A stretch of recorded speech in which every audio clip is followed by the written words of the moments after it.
Right, we will now begin the last session. If those of you who are not yet seated could take a seat.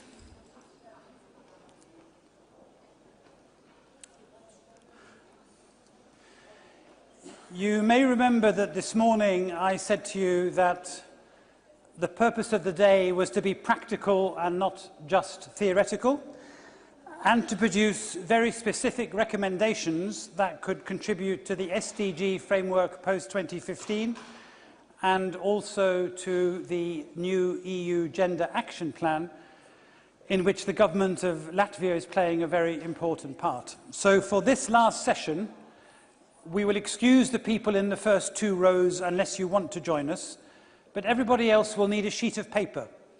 Could you please find a sheet of paper, either from yourself or your neighbour? Everybody needs a sheet of paper.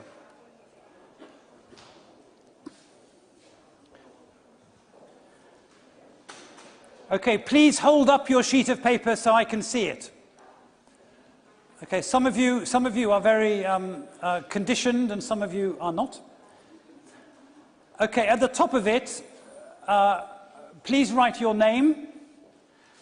And please don't put, Vladimir Putin or Andris Piebalgs. Please write your own name at the top of the page. I don't put you in the same category, I hasten to add. Okay, now please show your name to your neighbour to make sure you haven't cheated.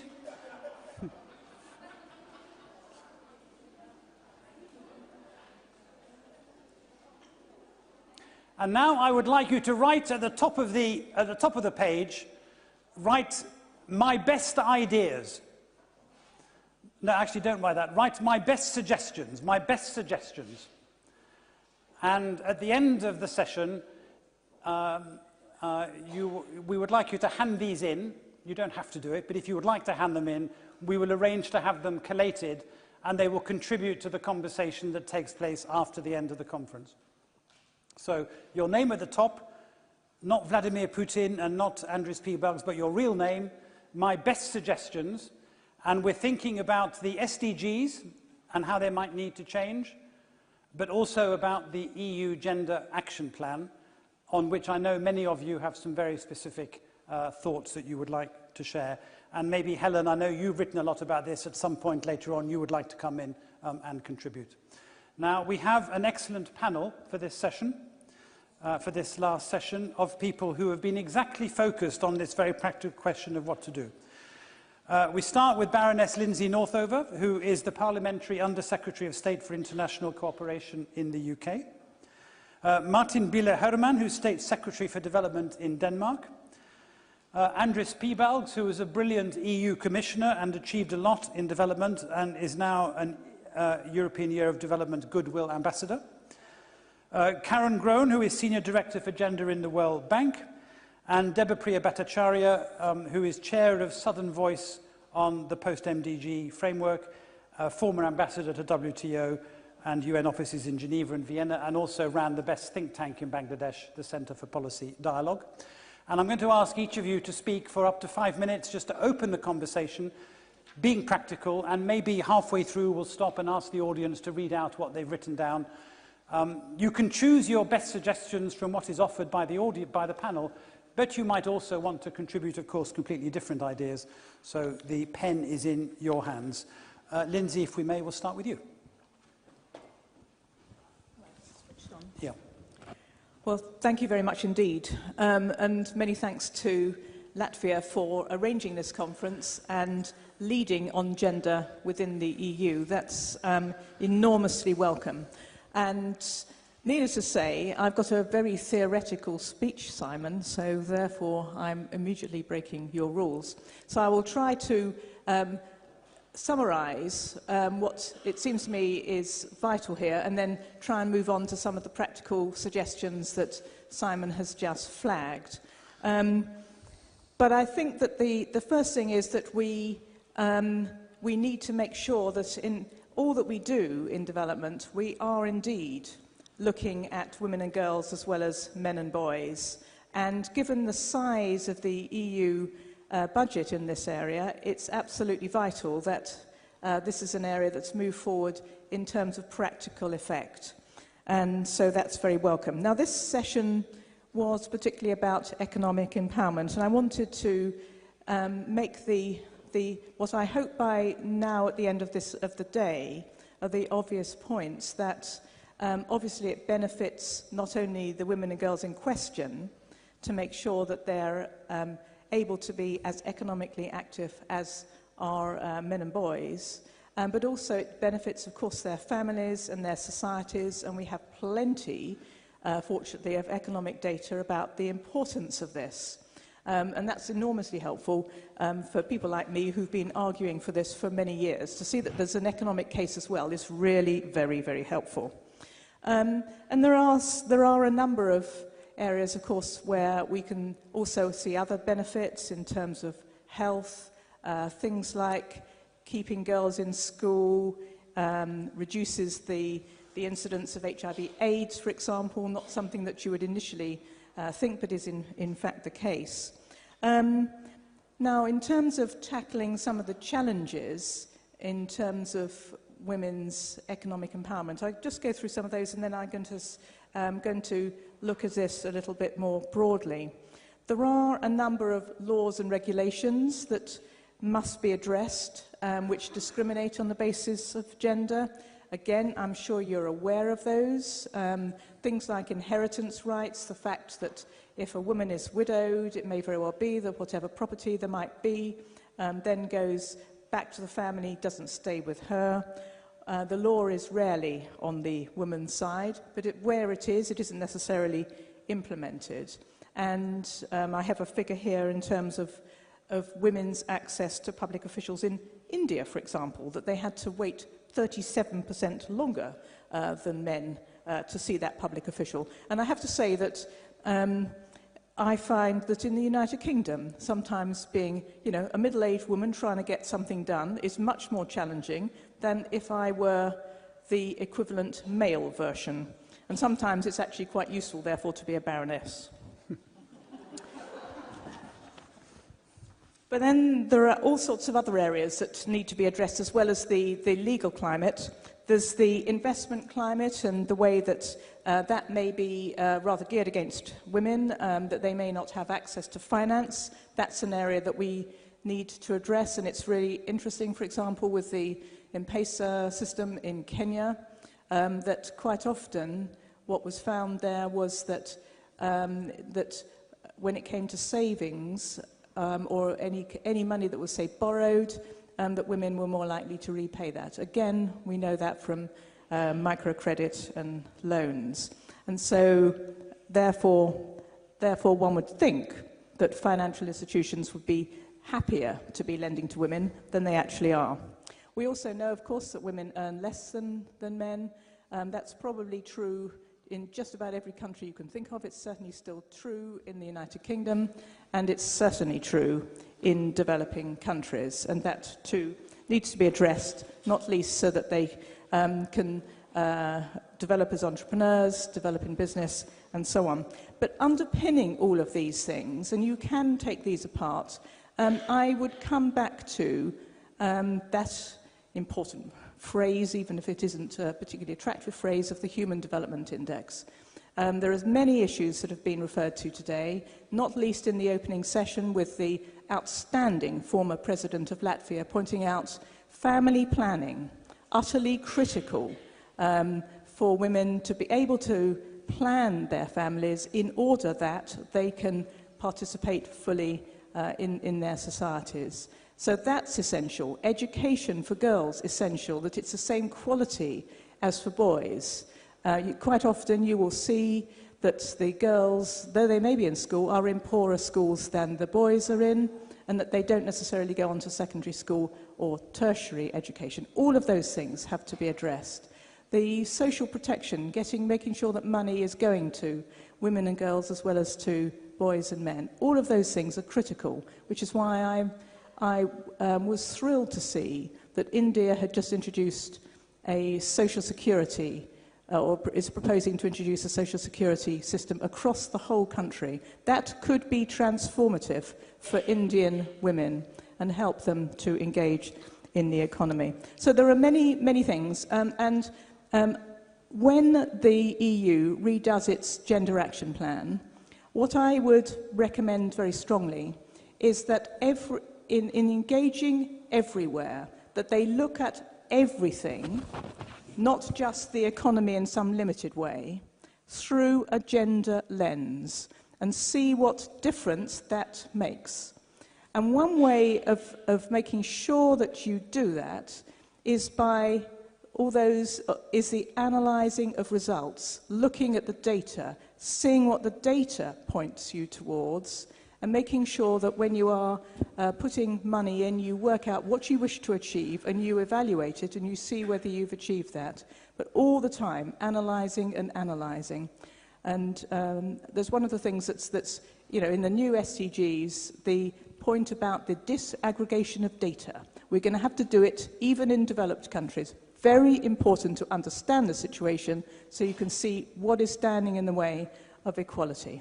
Thank you. Very good. Multidimensional problem, strong need for declared results and for measurement to back them up. I'm sure those are themes that we'll come back to, and they're quite important. Martin. Thanks. Let me begin by thanking our Latvian hosts for their hospitality and for putting this tremendously important subject on the agenda for your presidency, and then of course for giving me the opportunity to present Denmark's views on gender equality, women's empowerment, and the post-2015 framework.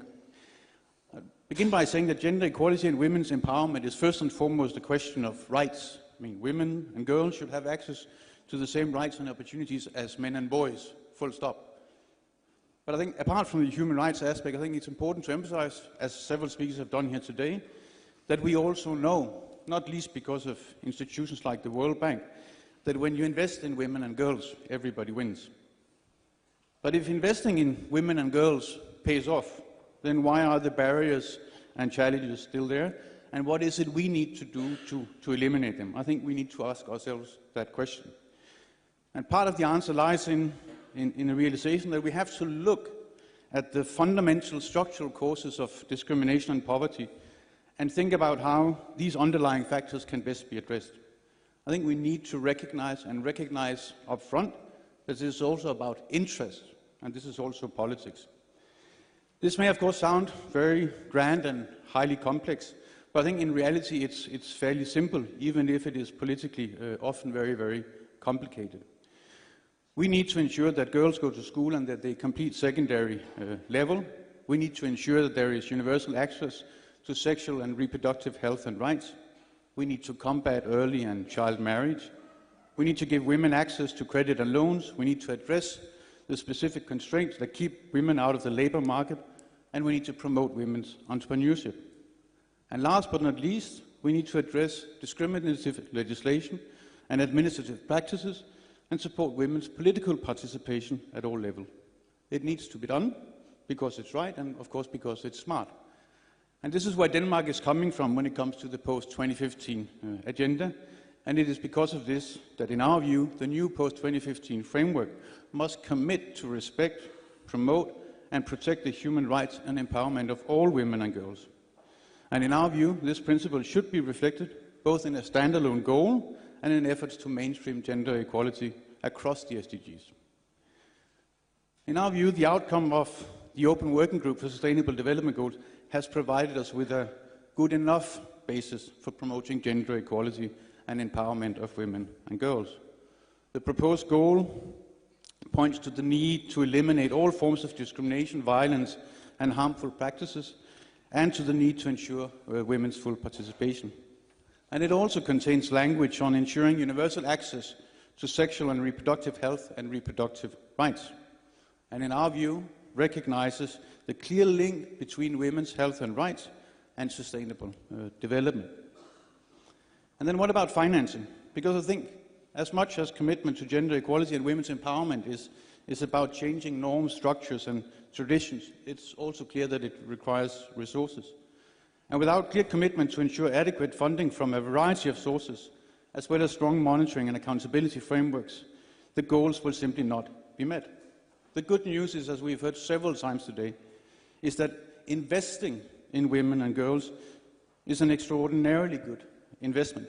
Some economists, my own compatriot Bjørn Lomborg, has argued that for every dollar you invest in sexual and reproductive health and rights, the economic returns for society is a staggering $120. And I think in this lies a very, very strong narrative, because the point, of course, is also that we cannot afford not to invest in women and girls. We will not have any chance of achieving the SDGs if the wings of half the team is clipped, so to speak. And I think we need to work much, much harder at sending this message out loud and clear. And we need to do that at the level of governments and civil society, but I think perhaps even more important, also at the level of the corporate world, where we need to stand firm, but argue the case, and I explain why this is not only right, but also smart. Why this, of course, is a critical issue to a development agenda, but also why this is an issue which cannot be solved by development agencies alone. I think we need to be both pragmatic and principled, both in the process that leads up to the summit in September, but perhaps even more important, also in the process that follows the summit. And I think in doing so, and perhaps here's a couple of important points, we need to remember to talk not only to those that believe the same things we do, but to talk also to those that doubt that this is actually both right and smart. So we need more voices, we need more diverse voices, and we need to strengthen our dialogue with those that are skeptical. I'm a civil servant, so allow me to end on a more technical and bureaucratic note, and that is on data. Because there is an old truth that says that what doesn't get measured doesn't get done. And it is a special challenge when we work on gender equality, that there is a lack of data that can measure the situation of women and girls. And we need to improve this situation if we truly want to change it. We need indicators that are age and gender specific and that will allow for effective monitoring of progress and will allow for the effective setting of ambitious targets. Thank you, Simon. Very good, thanks very much. The strong foundation in rights is obviously very important. Just before I come to the rest of the panel, forgive me just for 1 second, who has written anything down who would like to read it out? Have you written anything down, anybody? Please. We'll take just 2 or 3 just to kind of see what you're thinking. There, the lady in the yellow scarf, orange scarf.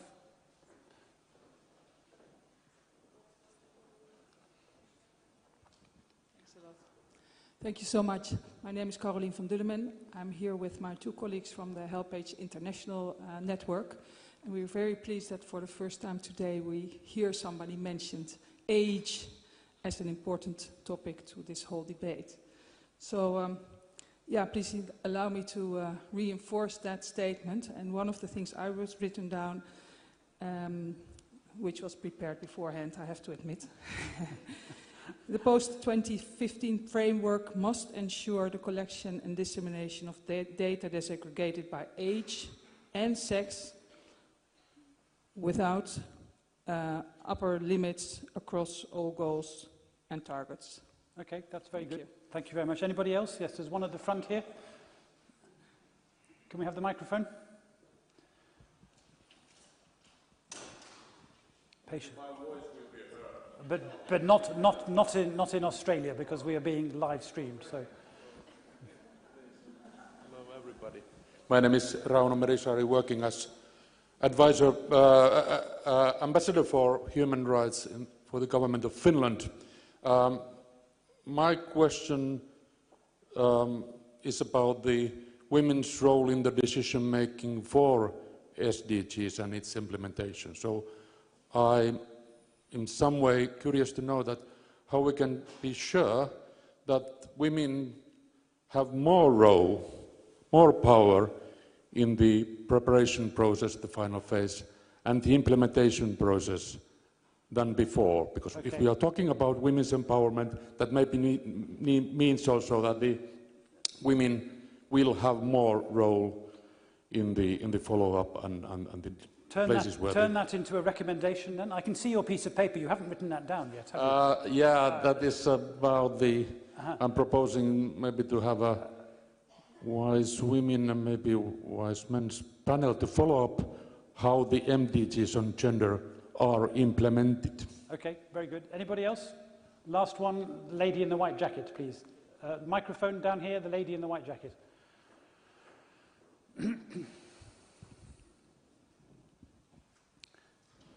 Thank you. I'm Maria Golubova from a think tank called Providus here in Riga.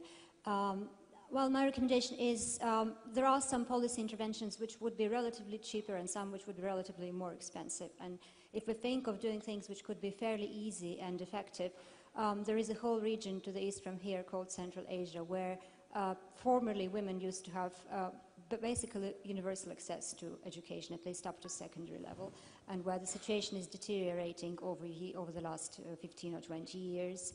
Where the intervention to bring women back to school and to prevent early marriages would have cost much less if we do it now than if we do it in 10 or 20 years. So just as to take very good. Leave nobody behind also applies to regions. Please write it down, make sure we get it. Andris. Well, I would start not by thanking Latvian presidency, because it was thanked today quite a lot of times, but actually the start of the process. Because 2015, in a way, is the end of MDG framework. And high-level panel, when it started to discuss, and it was being composed from representatives from all parts of the world, very much looked on continuation of this framework. So extreme poverty was at the beginning the target, where we could start agree that, well, we need economic growth. Without gender equality, there is no growth. And then you move on obstacles. And as a result, if I see what SDG 5 says and some others, actually it started from economics, but it's ended up as a core development goal and also as an input to sustained development. I think it's important to remind what it stands as a targets for SDG 5 and some related targets in other goals. And discrimination violates harmful practices. Equal opportunities, universal access to sexual and reproductive health and reproductive rights. I think the European Parliament will be a bit disappointed because they will have no more to fight about, because this was an issue in European Parliament permanent fight, so internationally it will be anchored. Then there is equal economic rights, equal employment and pay, equal access to education, safe public transport and public spaces for women, and definitely maternal mortality and family planning. I think all this complex definitely need to be kept, that it is adopted by General Assembly. It's still not done. I say, well, there is good chance that it will be adopted. And again, to see it is not only as a core development goal or standalone goal, but also as a really means for dealing with poverty. I think that is quite a crucial point of departure. But now we come to the implementation. And that, I think, is more difficult. An EU gender action plan is actually a difficult exercise. It's a bit like Catch-22. Because you start from sustained political commitment. Let's assume that agreement in New York will be sustained by leaders or by parties in the respective countries. But then you need to make analysis. What happens? Why these gender disparities exist? Then you need to have strategies to deal with this. And you need also to find some good example from World Bank practice, perhaps from other, what really works. And you need to monitor through the data that need to be much more sophisticated according to the sex, according also to the age. So you need to go through the whole process. So you need to think what outputs and results you would like to achieve, and then you need appropriate inputs. And that's what we could help. As a, development agency, you help to deal with a challenge if you know how to deal yourself. If you don't have such a type of plan, it's very difficult really to make efficient support, because you could get at the target, but you could also miss the target. And I think that is a challenge it is. But a couple of issues I think is going in the right direction. One is definitely narrowing gender gaps in economic opportunities. It's again from World Bank, and I was astonished that out of 143 countries, 128 countries in the world had at least one legal differentiation between women and men. I don't know why these 15 don't have this, but it seems that it could be normal not to have such a type of differences. That means that the first is public action, laws need to be changed. And the framework definitely helps it.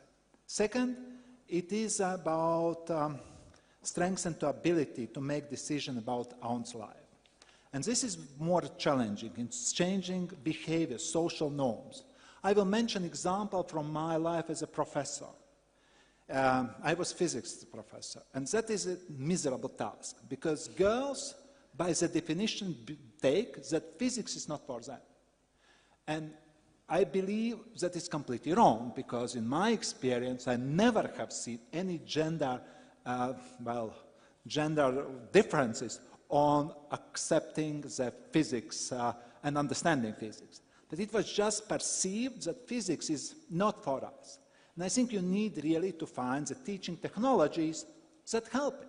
So I believe I used perhaps wrong teaching technology, because none of the girls that finished the studies with me went to the faculty of physics. But it's only half joke. It's really need to be dealt with. I think they are by far more harmful practices, but this is one good example. Then is a very crucial point. If you would like to achieve goals, you need to report. You need to report what happens, and it should be public reporting. Again, I would take a parallel with now Commission has adopted an energy market. I'm still following it. I think there are a couple of interesting norms that the examples they would say they would publish gas contracts. That's a big step. If it really would be achieved, well, we would completely different situation in energy markets. It's not easy to achieve, but it's important really to strive to it. And data have been already mentioned. It is definitely an issue, because you can't move if you don't have really internationally agreed data, and that would be quite a challenge. For development partner activities, I believe that's rather simple, and I believe we need to follow. One is the sectors that we have chosen. It's energy, because it changes, it makes a structure. Agriculture, because it's also make a huge impact on gender. It's not only health and education. And seeing the previous panel, I believe also support to some entrepreneurial activities, like training. Small investment of money change a difference. And there is no, I think the ladies that said about cats, it's not important black or white cat, as long he performs its function, he or she performs its function. And I believe that in a way, EU's development policy is really making substantial change to help to deal with gender equality issues.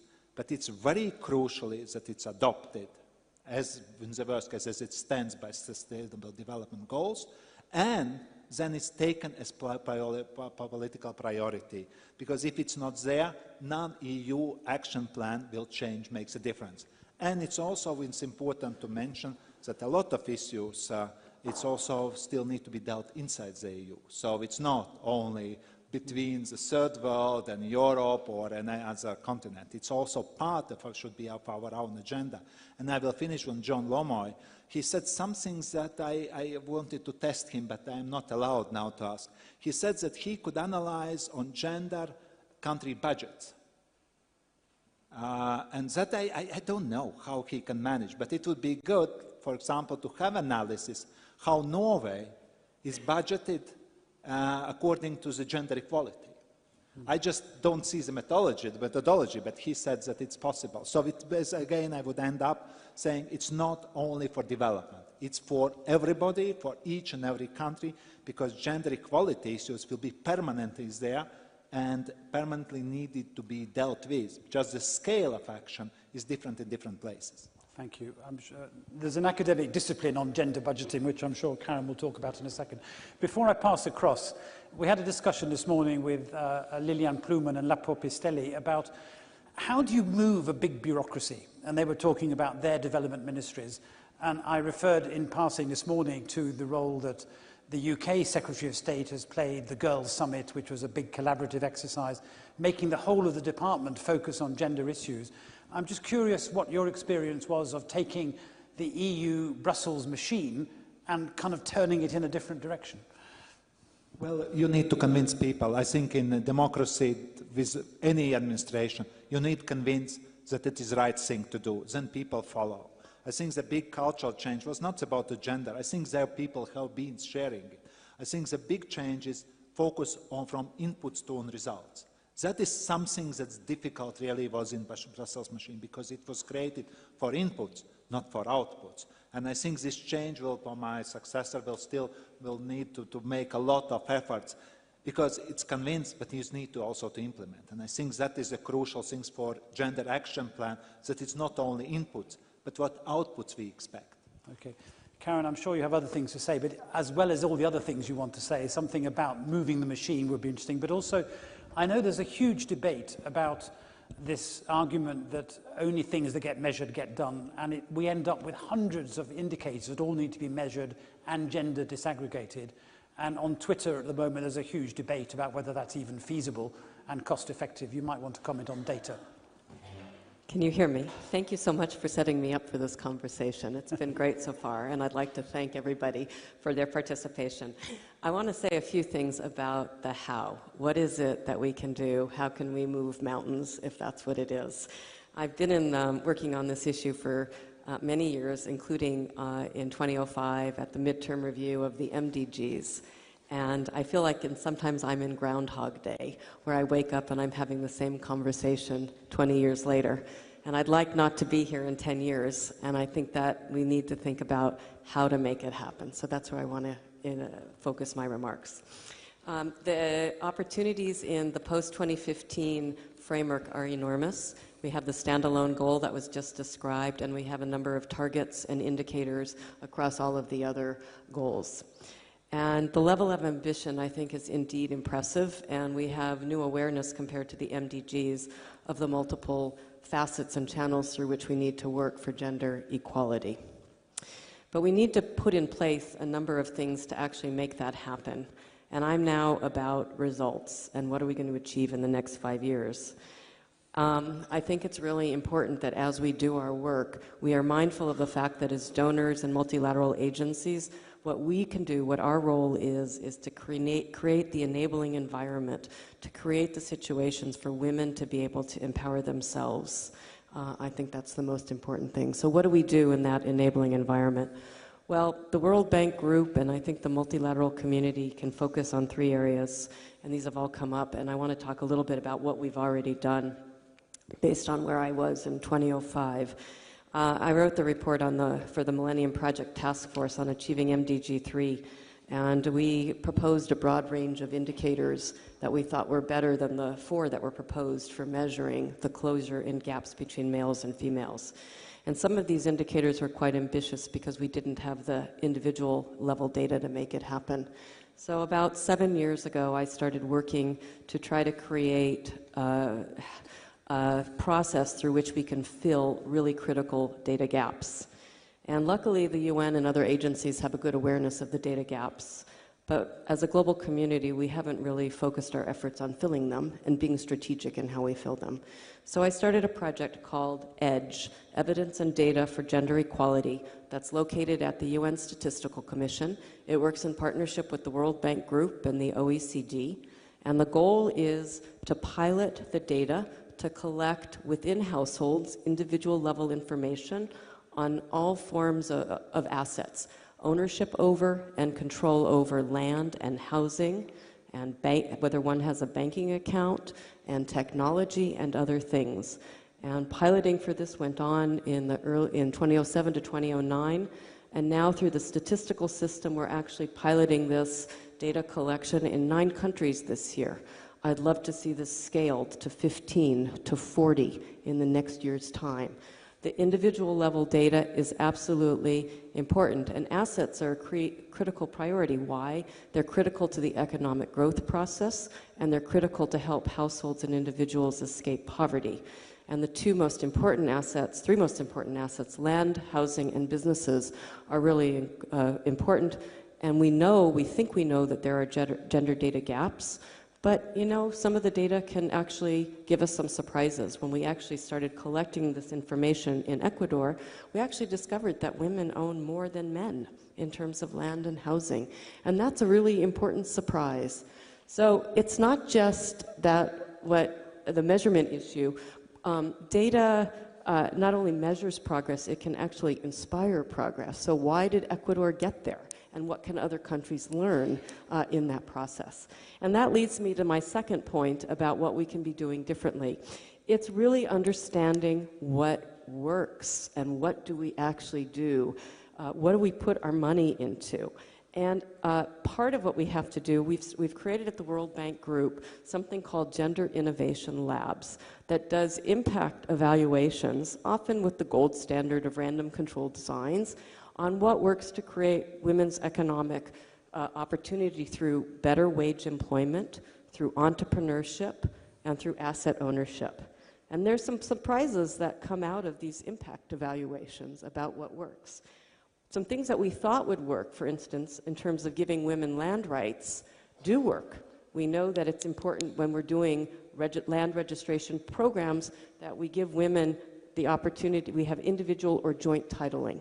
Those are really important. We need to know, sometimes it's as simple as having a second space on the land registration form that has two names, a male name and a female name. This is not rocket science, but this is really important in terms of giving women important kinds of claims. But joint titling and individual titling have led to all kinds of important economic outcomes, like women being able to invest in the land that they do own to move to higher value crops to increase their productivity. So that's important. There's some surprising things, though, that come out of impact evaluations about what doesn't work, and I'm going to be a little bit provocative here in the area of entrepreneurship. We as donors in the international community have invested, I don't even know the amount of money, in training programs for women's entrepreneurship. Well, a surprise of the impact evaluations is a lot of this training does not work. And we also think that a lot of the issue is access to capital, and we've heard this on this panel, this discussion today. And in some cases, access to capital is in fact the constraint, and that's really important. It might not be the microenterprise constraint, it might be the banking constraint for the small and medium enterprise sector. But we've also learned in doing random control trials that there's other things that also might be lower cost that we can try. Simply giving women information, for instance, on the salary structure across different industries may change their preferences for what they want to do. If they understand that software coding is more lucrative than owning a beauty salon, that may actually change their preferences. And vocational training programs can actually move in different directions for some of these small nudges, as we like to call them, to create change. So I think the issue here is we have a mechanism for impact evaluation, but we could work in partnership to become a better learning community to share these practices of what works and what does not. My final comment is about the financing agenda, because I think this is so important. We as a global community don't actually know what it costs to achieve gender equality and women's empowerment. We do know as a global community that the level of investment is insufficient, but we don't know what we should aim for. And here we have to actually do the exercises at the country level, at the national level, within EU donor systems to actually track the money. Now, gender budgeting may be a way to do that, but there may be other mechanisms for collecting that data and doing the exercises to find out what it costs. But I think more than having the numbers, I think is also having the information, the good practices for what key ministries, whether it's the Ministry of Finance or the Ministry of Agriculture, can actually do in terms of their investments. And here, the last thing I want to say is probably what's more important than the issue of telling a Ministry of Agriculture or a Ministry of Finance that they have to mainstream gender, and I'm a cynic about mainstreaming, I have to say, which is probably a good thing in my new job at the World Bank.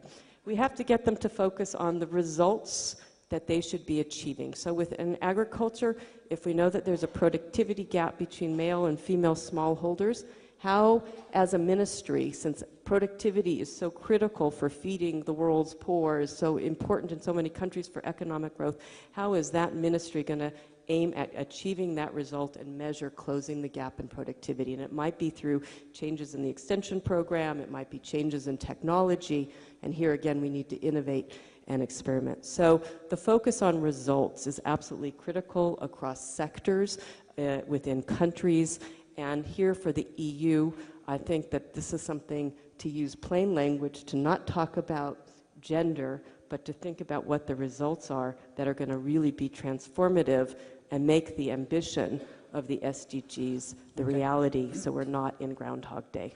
Thanks very much. I want to come back to results in the discussion, but just quickly, while you've got the floor, the President of the World Bank has a queue of people outside his door telling him how important their subject is: health, nutrition, education, infrastructure, industrialization, environment, climate change, and gender. What do you have to do to make sure you're heard and change the machine, really? This is a really complicated question, and I think it's an important question that we deliberate in. I think there's two responses to this. One is, in every institution, and you didn't perhaps say this, but I think it's implicit, is we have to understand our own internal incentive systems, our soft and hard incentives that lead people to behave in different ways. And so one of the things that we at the World Bank Group around the issues of gender need to change the incentive system to think about adopting the gender lens that you, Baroness, had mentioned. And actually, let me give you an example of this. We have some very good practices on gender mainstreaming. For instance, in the urban transit section, we have Rio de Janeiro that borrowed from the bank to upgrade the Rio metro system. It's a fantastic project, but you know, they're not doing it as business as usual. They're doing it in a way that has, in 5 of metro systems, important services for women who may be victims of violence and abuse. There's going to be call centers on every platform. They've paid attention to issues of lighting, of actually in the design itself. So it's not this add-on of thinking about doing gender as something separate from good design. Now, how do we make that the norm of every subway system and not the exception? So as we do our work in the World Bank Group, we have to align, I think, what we do through education, through health, through infrastructure, through job creation, and our policy dialogues towards the goal of results and transformation for women on the ground. Now, transport can help because these mobility issues are critical for employment, for having businesses, and if we don't get that right, we failed. Very good. Thank you very much. Deb.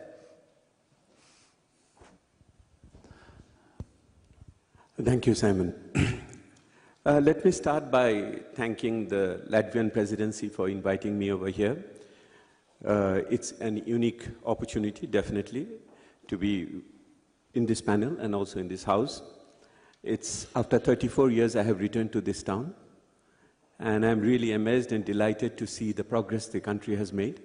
And I'm definitely very, very impressed by this postmodern building in which we are sitting today. It's really an exquisite atmosphere. Excellencies, colleagues, ladies and gentlemen,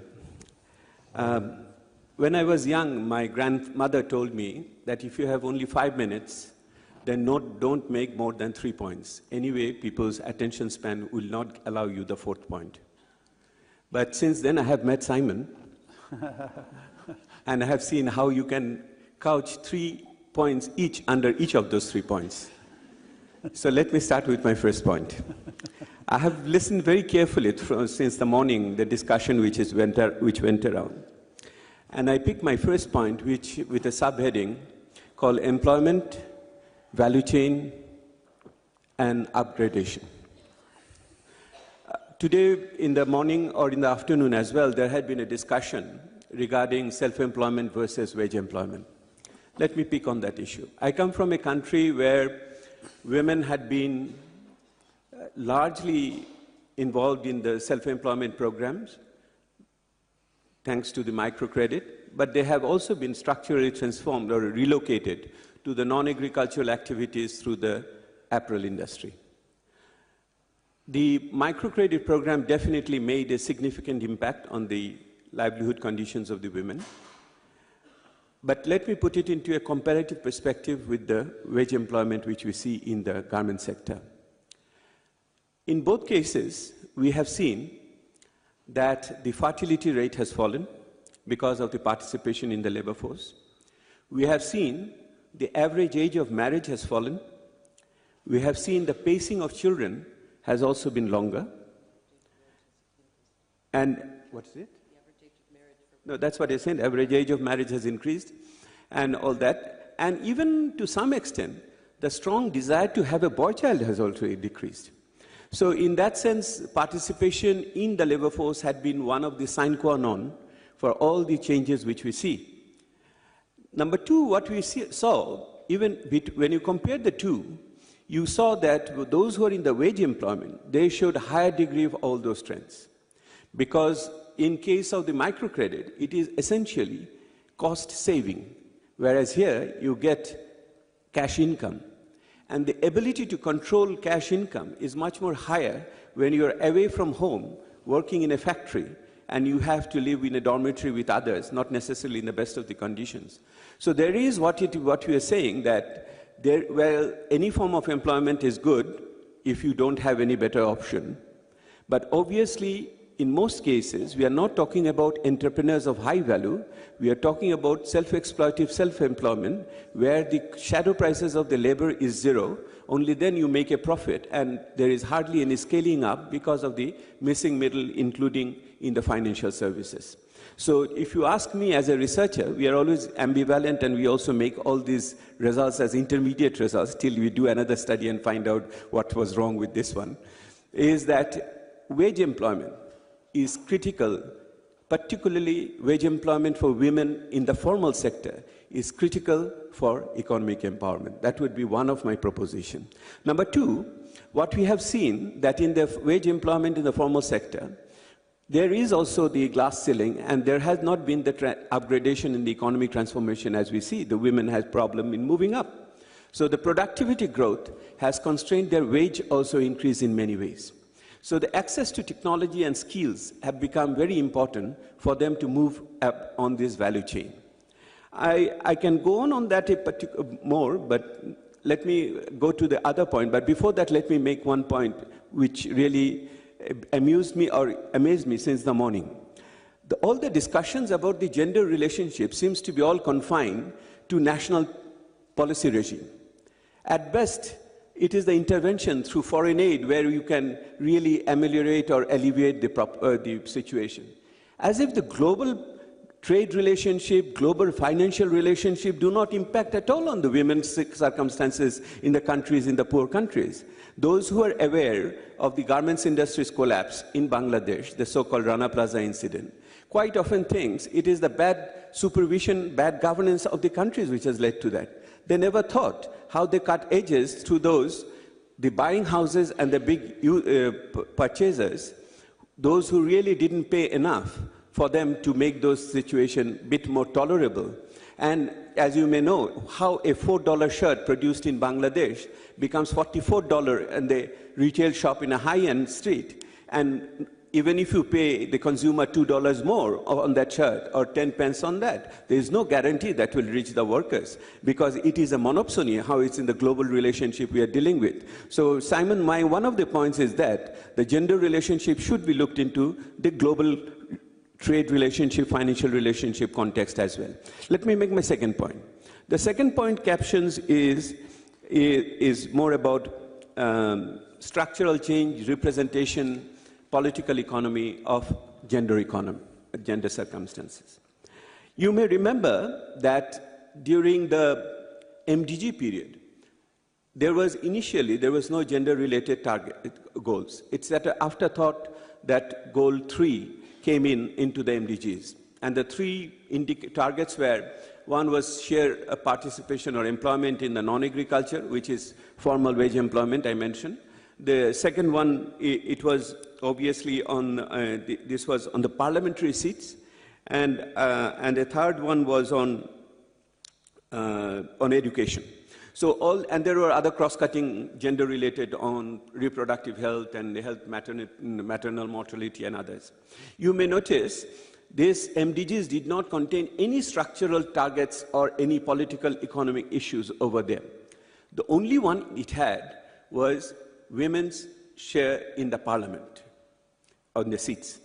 Well, I come from a country where the prime minister is women, opposition leader is women, the speaker is woman, the foreign minister who had recently been women. Women are in many important positions. But taking that instrumentalist view by putting women in a country in a country without making other structural change hardly changes the constitutions of women. So this is a very oversimplified idea that the more women there are in the boardroom or in the parliaments does not necessarily change the circumstances of the poor women. And very interestingly, in SDGs, we do not find that target anymore, rightly so. I see you, Simon. Just give me 1 second more. 1 second. Is that a promise? You know, 1 second does not necessarily constitute that second. It's a thousand second. It's a thousand second.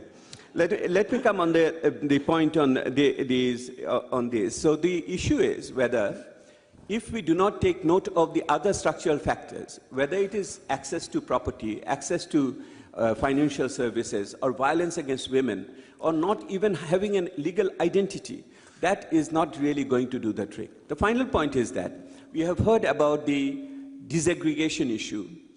Disaggregation issue, the data issue, obviously having it, if I talked about these transformative changes which are necessary, these are all about the inclusivity issues. You will be surprised to hear we had been discussing all this gender-sensitive budgeting, but the SDGs does not refer to that, incidentally.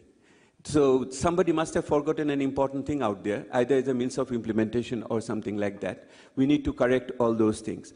But what was also most important, and I didn't hear it today so much strongly, is that we know we need disaggregated data, gender disaggregated data. We need to put a gender-sensitive budgeting. We will have to monitor all these things. But how do you really ensure innovative, creative accountability mechanism, which is gender sensitive? Because gender's accountability mechanism is still being discussed and being processed. A very creative brain would give from the floor an idea on that. Yesterday, a couple of days back, in fact, not before leaving for this place, in our institute, we were having a discussion on what would be the most ambitious goal for a gender-sensitive SDG.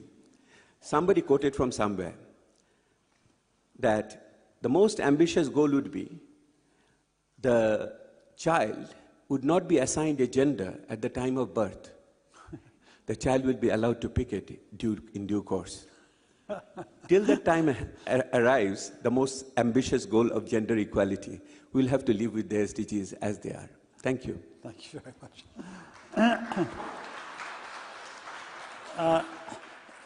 Thank you very much. I'll let you carry on speaking, all of you, more than your 5 minutes, because you were all so interesting. We've got half an hour. I think we really need to focus in the last half hour of this whole conference on what are we going to do with the SDGs and what are we going to do with the Gender Action Programme. Those are the two concrete tasks that we have over the next months. The SDGs really quickly, because time is running out, and the Gender Action Plan also. I'd like to just start with a quick question about whether or not the MDGs actually worked for women. I mean, it's very easy to say, oh, well, we didn't have enough indicators, and it was, but actually, women's conditions, as have men's, have improved a lot, haven't they? Why don't you say something about that, Caren, just quickly? The answer is yes and no. In some domains, the MDGs actually really inspired progress. In the last 15 years, since 2000, we have seen the most incredible progress in closing gender gaps in primary education. And we've started to tackle gender gaps in secondary education. Now, is this sufficient? Absolutely not. This is changes in enrollment. It's an input measure. Have we addressed the learning outcomes? Have we addressed the transition to work? Have we addressed all of these other things? We haven't. But at the most egregious level, the fact that girls were not in school has changed. We've made progress on reducing maternal mortality. We're clearly not there, but the fact that some countries have really closed their rates by half is really important. So the importance of what the MDGs did is focus attention on some key problems that donors came together in a harmonized way to figure out how to close. But we have many sticky domains, and the question, I agree, is whether the SDGs are going to really give us traction in these sticky domains: the economic opportunity, the voice and agency, the norms change. What we haven't said, the SDGs don't really say anything about, which I think is terribly important, the incentives to change men's roles and responsibilities, for men to get engaged, for instance, in helping women care for children and do reproductive work is critically important. We have no sense of that.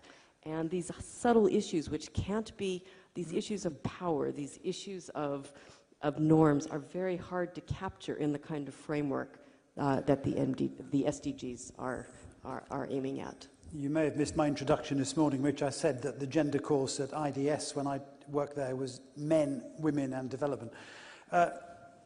Let's talk about the SDGs first then. Look, if I was running this, you would not be allowed to have 17 goals, 169 targets, and we were told last week 303 indicators, because to have so many makes it impossible to plan and really an entirely useless framework, which is exhortatory and normative at the highest level and of no practical value. That's a personal opinion, but it's not, I'm not the only person who thinks that. So if we had to choose in dealing with the gender issue between the social, the political, the economic, the structural, the global, as Deb has just reminded us, can we think of one or two key indicators that would really help us to focus on what's happening to women, apart from delaying the point at which people choose their gender? So let me just see whether anybody in the audience has some good ideas about that. A woman over there. Can we have some microphones, please? We need a good kind of omnibus portmanteau indicator that will lead us to other things at a high level. Thank you very much. Sasha Gabis on Women in Europe for a Common Future. And having followed the negotiations every month on the SDGs, I cannot entirely agree with you on that we could have done much better. It is, of course, a compromise document. And the women's organizations felt that we needed a very strong standalone goal, but we also needed to have gender equality in the other goals. And then you very quickly get to more than 30 targets or so. What I see as critical is that we have brought 2 new targets into the discussion, and that's the one on unpaid care work. And I think that is critical because we have seen that that burden on women, if our colleague Helen did not give free childcare and meals in her factory, she might not be as successful. Taking away that burden on women's shoulder. We haven't measured it, we know very little about it. We know that in some countries women work twice as much as men. So I think that is a key new target, and I really hope this will help us transform women's lives and really help achieve gender equality. Okay. Then the second one is, of course, sexual and reproductive health and rights. And that is still a sticky target. We know that it has a qualifier. And I think unless we get a real push for that, for the acceptance that women should be able to choose and can say no, and that we don't have women put in prison because they've had a miscarriage, as in El Salvador. I mean, if that can't become the general accepted norm, then we will not make progress. Thank you. Thanks. I'm going to take another couple, but then I want to come to our ministers on this particular question. Who else would like to come in? Please, here. Good portmanteau indicators of gender. Marta Resource Center for Women, Marta in Latvia. I think one of the very key indicators is, first of all, recognition of violence against girls and women, recognition, because in many countries it's still not recognized that it's a problem, and also really legal framework policies and also impact assessment on these issues. And meaning violence against women, it's not only intimate partner violence, it's not only harmful practices, but it's also sex trafficking and prostitution, where lots of vulnerabilities are used, and where it's not this enable environments that you talk about, it's impossible for them to be in such environment, or they have no choice to make their own choices about their lives. Very good. And yes, just there, just 2 rows up, please. 2 very simple words, not the same as this morning, and that's fertility rates. It is linked. I think this is the most important indicator of all. We know that lowering the fertility rate is a precursor to economic development in a particular country. We know that from the World Bank's own figures. We're being told it. We don't shout it loud enough. And of course, to get lower fertility rates voluntarily, you need what the previous speaker said, that is good reproductive health and family planning for all women worldwide. And why isn't the European Union investing more in it? Thanks. You didn't introduce yourself, but Baroness Jenny Tung is another Baroness from the House of Lords.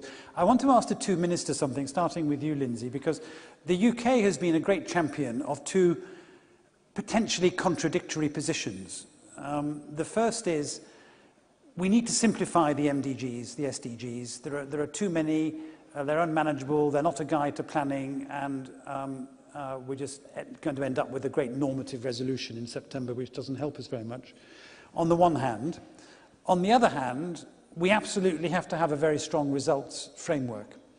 And the only way to deliver change is to be able to say what we want to do and then to measure progress against it. And I think both of those positions are completely reasonable.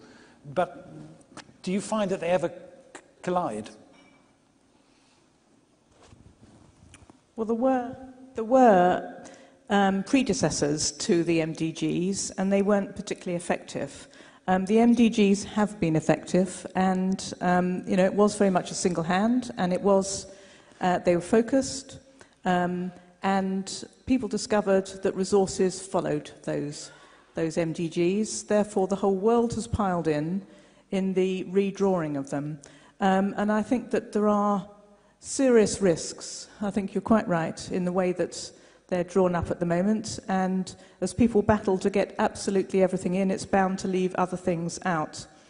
So how effective they will be, we will have to see. But I do think that the principles, the leave no one behind, which includes age as well as those with disabilities, gender, every which way you wish to cut it, is extremely important.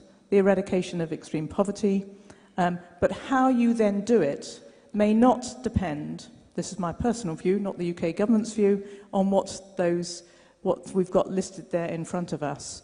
And I think in terms of how you address poverty in the way that we're doing it now, I do think coming back to education and making sure that that's equal and quality, high-quality education is critical. Family planning and access to that goes, in my view, hand in hand with that and is absolutely vital. I do think political engagement, because you're trying to change social norms, is vital. And to counterbalance the point about Bangladesh, and I take the point about it isn't automatic that because you've involved women you have change. If you look at the government, if you look at the parliament in Pakistan, they had a quota for women parliamentarians of, I think, about 20-25%. Last parliament, they took through 70% of the legislation, and it was improving the position of women and countering violence against women. So you have to work right across. But for me, education and everything that goes along with it is absolutely critical. Thank you very much. Martin, help us solve this political problem that we have about wanting to be inclusive but also manageable. I think first we need to. I agree with the concern that there is both a communication challenge, but there is also a challenge in what targets we set ourselves. But I think it's also important to recognize how fundamentally different the SDGs are. I mean, we have a process, an inter-country process. This is what happens when you put 200 countries together to start negotiating on goals that they want to set, not only for the developing world, because this is another crucial aspect, but for the entire world. So I think from Denmark's perspective, we can live with the complexity. This is a complex world. It's an extremely complex agenda, and I think at the moment we think that we stand more to lose by opening than we do to gain. How do we ensure that this actually gets implemented? I think part of the trick lies in in being clear that this is not only an agenda for developing countries, it's not only an agenda for development agencies, it's an agenda that can only be resolved and addressed if we engage actors way beyond development agencies. We need private sector, we need civil societies, we need government. We need that whole complex of political action, economic action, and getting those stakeholders engaged. It's not an answer as such to your question, because I don't think there is one answer to how we address this agenda. We need to look at countries, at situations, and see how we can address it in the most effective way. Okay, thanks. Andris, do you want to come in on this question of results frameworks?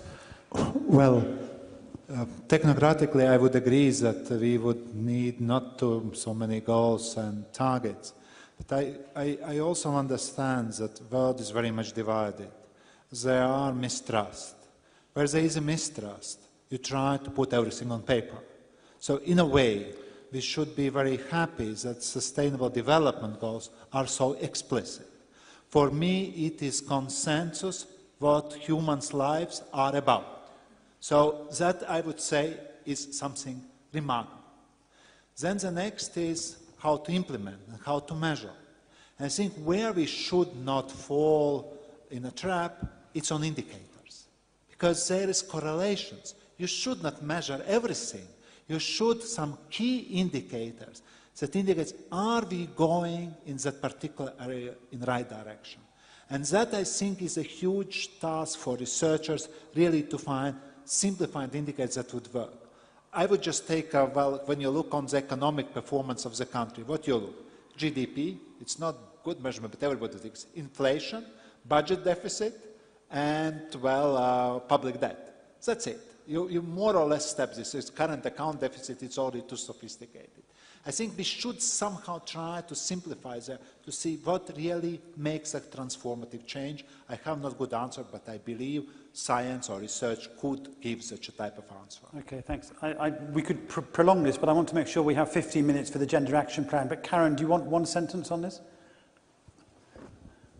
I don't think there's any one indicator, because gender equality cuts across so many different domains, and it's really important to have indicators across those. But in response to two of the comments from the audience, the gender-based violence indicator is really important, but we only have that for about 90 countries. And it's a hard indicator to interpret, because if you do something about gender-based violence, prevalence rates usually spike. So you have to be careful in interpretation. The other issue on fertility, I think, is really critical, and I would moderate it a little bit by looking at adolescent fertility, because that's actually a really important proxy for power and relations and adolescent girls in society. But the final indicator is really property rights. We need a measure of the gender asset gap, because that's also a measure of power, bargaining power and economic opportunity. Okay, thanks. Deb, hold on that one because I need to move on. But if anybody's interested in this topic, Google Morten Jerven, who wrote a book many of you will have read called Poor Numbers, who has been writing a series of pieces about the cost of the SDG indicators proposed and how impossible it would be actually to measure them all. Let's turn to the Gender Action Plan. Helen O'Connell, would you like to just say one or two things very quickly, because we really want to focus on what the new Gender Action Plan needs to do differently. And I know you've all read the background paper, but you may not have seen this earlier report by Helen called More of the Same or Radical Change, Options for the Successor to the EU's Gender Action Plan. And I think there's something else as well. There's one called Implementing the Gender Action Plan, Challenges and Opportunities, both available on the ODI website. Helen, just in thank you very much. Thank you. Stand up so people can see you. I think just one word on why the current gap is not being implemented, and that is that it's really not seen by anybody as a political priority. So moving ahead, I think what we need is a gender action plan which is comprehensive. So not piecemeal, where we do a bit of work on health, we do a bit of work on education, a bit of work on violence, but the mainstream or the core of the work of development is unchanged. So we want work at the core, not marginal. I think we have to use all the instruments that are available to us, all the different aid instruments and modalities, but also, very importantly, political and policy dialogue in a meaningful way, informed by thorough gender analysis. I would like to see the emphasis going on to the core of development, economic development, agriculture, human rights, democracy, governance. Look at those issues and make sure that they are promoting gender equality and women's and girls' rights, in addition to doing separate work as needed on areas like sexual and reproductive rights and girls' education and violence. So let's look at where the big money is going, not where the small money is going. Gender analysis is absolutely critical. We can't really do our work at all if we don't do a thorough analysis. We don't know the context, we don't know what the needs and interests of women and girls are, or men and boys. We're making assumptions all the time. Accountability is critical. Top-level leadership, but also accountability right down through the system, senior management and middle management. Okay. Otherwise, it won't happen. Just 2 more words, if I may, Simon. Accountability is also about responsibility. 2 final points. One is we must make more effort to work with women's rights organisations in partner countries. They have enormous expertise, enormous knowledge, and will be an active and energetic partner in this work. And finally, policy coherence. We can no longer just see this as a development issue. It's also about trade, security, every other aspect of international relations. Thank you. Very good, thanks. 2 or 3 quick comments on that, and then back to the panel, and it will be time to stop. Paul, will you introduce yourself, please? Yeah, I'm Paul Healy. I work for DFID, and I'm a member of the task force working on the next EU Gender Action Plan. So I thought we'd just give a bit of a flavour of some of the things that we've discussed. We're very much work in progress, but I think it's interesting. So this is a question: how do you move the ship? You know, how do we collectively steer the ship in the right direction? I think the first thing, very much we heard, you know, we want to get people to do the right things. And we've heard lots today about what are the right things to do. I think, you know, we sort of know from doing gender in DFID, in the World Bank, in large institutions, you've got to make it very hard to do the wrong thing and very easy to do the right thing. So, you know, you can make it easy to do the right thing in a number of ways. You can give people more money, you can pre-approve things, you can reduce bureaucracy to do the right thing, and you can demonstrate an easy path and then make the brambled path of not doing gender very rocky and difficult to go down. So I think that's the first thing. Make it easy to do the right thing, hard to do the wrong thing. The second thing is about results. And we know that in all our organizations, reporting on results is tough, it's not complete, it's work in progress. We can't wait to be brilliant at results to do gender. And partly the process of asking people to report on gender is to get them used to saying, we do gender. So you have to make reporting on gender obligatory. Everybody has to do it, and then they get used to doing it. They get used to talking about it, thinking about it, and writing about it. So I think there's a sort of minimum level of compliance we have to push people towards, just to get them used to doing it. And then thirdly, there's an issue of behavior at different levels that I think we have to consider. We know, you know, we often talk about gender, and we had this, and many of the projects talked about here today have had DFID support. One of the reasons why things changed is that our decision-making, the bit that takes the decisions in DFID, particularly our ministers, decided that they would approve projects on gender, you know, and they were keen to see them and they were keen to approve them.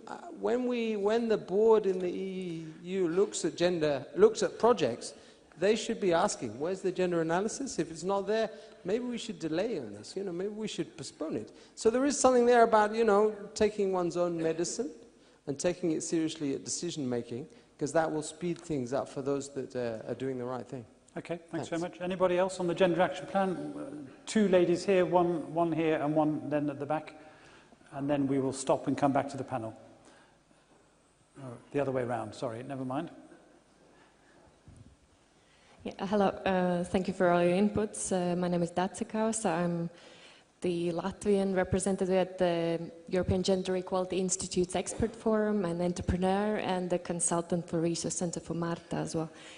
And I wanted to point out One of the comments from the Baroness, I guess, there, on core development and the results.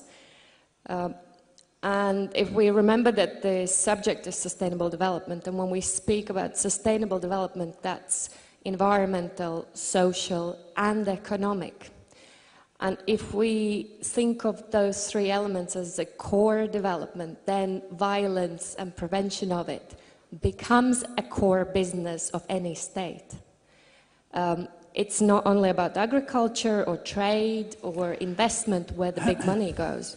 So, and then it requires basically to shift the thinking. What are the results? If the results are efficiency by any means, ignoring the environmental and social aspects of our core business as a state, then there are not going to be any balance and no sustainable development. Okay, thank you very much. And the last contribution, right in front of you there. Hi, Jessica Pojenrell. I'm from Concord, Sweden, and the Concord Europe's Gender Working Group. And I agree with a lot of things that have been raised already, but also wanted to add the importance of course, more financing and more human resources, especially at the EU institutions, in order to actually implement the Gender Action Plan, the new one. And also increase capacity to do, for example, the much needed analysis that we're talking about, to be able to do proper gender analysis in each context, for example, in the different EU delegations. But also something that I think was mentioned before about incentives and making it easy to do the right things. There are no requirements by senior management to have capacity or knowledge about gender issues in the EU institutions today. That's important to make sure that leadership is showing that it's important to work with gender. Okay. And to have the incentives to actually work with it, both in EU institutions and in the member states. Very good, thank you very much. We're running out of time. I'm going to ask you to answer the following question in not more than one sentence each, if you can. And the question, and that means one sentence and not 3 sentences. And the question is, if you were Mr. Mimica and you were responsible for the new Gender Action Plan, what's the one thing you would want to change in the way in which the European Union approaches gender in developing countries? David? Yes, I will take 2 sentences. One sentence from my previous round and one in this one. My first I think the most gender-sensitive target for me is the elimination of absolute poverty or extreme poverty. Because 70% of the extreme poor are women, and most of them are female-headed households. And the second point is that if you look at all the things which are happening, earlier we used to focus on input indicators, then we looked at the output indicators. But SDGs this time around is looking more at the process indicators. I don't have time to explain them.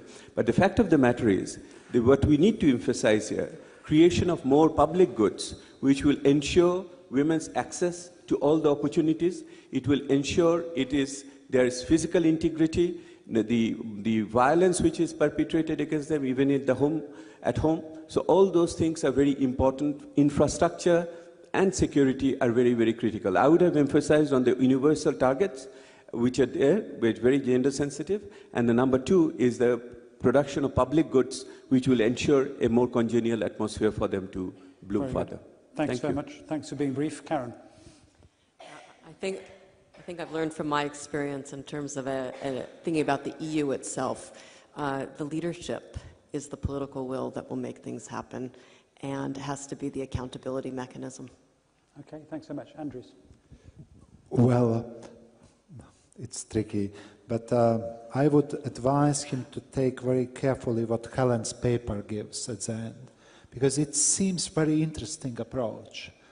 So that would be my advice, to look seriously how Helen advised to structure the document and then also implement in the same way. Very good. Can she put that on her website? Take Helen seriously. Very good. Martin. Okay. Thanks. three that I will put in one sentence. Put it at the core of our work, not the periphery. Mainstream in the right places, but not all places. Do target interventions when it's needed, and put it at the very heart of our policy dialogue with partners. And as a third, reach out to actors beyond the normal aid industry. Thanks. Very good, thank you. Baroness. Well, you can take all those as a given, so I have the advantage of just adding to that, and it's actually building on what Paul said. And for me, it has been an eye-opener as a minister within the Department for International Development in the United Kingdom. Every proposal that comes to me has to have a business case, and within every business case, there has to be a gender breakdown of what the effect of this particular proposal would be by men and by women. And it is a real eye-opener. And I think that it's not only an eye-opener to me, but it is, I'm sure, to those who are working in the field, trying to work out what is the best way to use the aid that they have at their disposal. So therefore, you mainstream it in that way. It's built in at every assessment of everything you do. Brilliant, thank you very much. I'm going to try and summarise a couple of things before I hand back to our Latvian hosts to close the meeting. This has been a really, really practical, useful and interesting panel, but so have all the panels today and the opening session. So I want to say thank you to all the speakers and participants for their contributions. We used to talk a lot about the invisible woman, and one of the things I've learned today is about the indivisibilities, actually, of this topic. That, first of all, it's not just about women, it's also about men. And that relationship is indivisible because action requires changes by both. We had a really good discussion this morning about how this is not just a problem of developing countries, it's also a problem of developed countries. There is an indivisibility between North and South, huge opportunities for lesson learning, but as Deb has just reminded us, also huge opportunities to look at the connections between North and South in how gender relations operate. We talked quite a lot about technical innovations. How do you manage an incubation program for women entrepreneurs? How do you do microcredit? But we also learned that the technical interventions on their own need to be indivisible from the political and institutional innovations, because just providing the technologies doesn't tackle the underlying cultural and political institutional issues that arise. And so we need incubation, but we also need legislation, as people have said this afternoon, for example, on land and property rights. We talked about the economic a lot today, because that was one of the key themes, but we also learned that the economic is indivisible from the social. Because if women don't have access to fertility control and safe childbirth, if they don't have access to childcare, as we heard from Sweden, they can't enter the labour market, and we can't make assumptions about the role that women will play in society unless they have both the economic and the social. And we also learned that leadership is really crucial, but we saw that leadership is indivisible as between the top down and the bottom up. It's absolutely essential for high-level ministers, commissioners, presidents of international agencies like the World Bank to make a strong commitment. But it's also absolutely necessary to hear the kind of inspiring stories we heard from the bottom up, where people are putting together on a much smaller scale, but building from the bottom up with individual groups of women around the world. So top down and bottom up are also indivisible. And I think we finally learned that, I mean, we can get overexcited about planning because we always talk about planning in our business, but the planning is absolutely essential, and we need to do it better in ways that we've heard this afternoon in the SDGs, but also in the Gender Action Plan. But that's indivisible from all the work that the private sector is doing, as we heard from several examples, Mdgs, for example, earlier on today. Public and private partnership in this field is also indivisible. I think we've had an indivisibly good day, indivisibly good panels, we've made indivisibly good friendships, I hope, and I'd like to thank again our Latvian hosts for a really excellent excellently well-organised day. Jana Kurpisa and all her colleagues have done a really good job. I think we've all enjoyed it very much. I'd like you to join me in thanking the panel in a second, but then I'm going to hand over to Uldis Augulis, who's the Minister of Welfare of Latvia, and Zanda Kanina Lukasevice, who we saw this morning, who's going to close the conference. So please join me in thanking the panel.